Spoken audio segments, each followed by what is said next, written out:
Let's start off with the missiles. For our global audience, just to get the perspective, sort of in the vicinity of Abu Dhabi, right? So that's like the crown jewel, isn't it, of UAE energy assets. What exactly is at stake? It really is. And the problem for the UAE and for the Emirate of Abu Dhabi is that this is the second missile strike that's targeted the city in less than a week.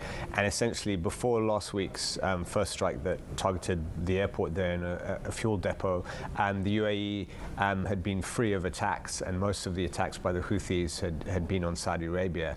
If this becomes a regular occurrence, and the Houthi rebels in Yemen are saying it will become a regular occurrence, then that's a major problem from the UAE, and it is possible that they will also attack oil production facilities.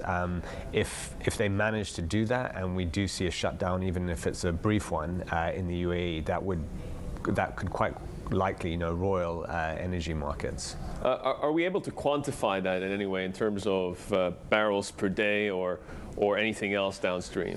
Well, it depends. I mean, the only real precedent we've got is a 2019 attack in Saudi Arabia that hit the Abqaiq crude processing facility in a field there.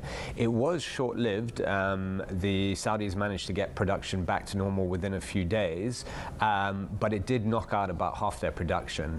And we've obviously got an extremely tight oil market at the moment. Oil, Brent and WTI are up about 15% this year. So it would cause even more concern for the oil market if we got that kind of attack in the UAE. I'm looking at some of the natural gas contracts, and they've been on edge, to say the least, over the last few trading sessions. A potential war around the Ukraine vis-a-vis Russia and sort of the West, and I'm just going to put it in those broad strokes. How would that kind of percolate through the natural gas space? Yeah, geopolitics is really at the forefront of investors' minds at the moment in the commodities and energy space.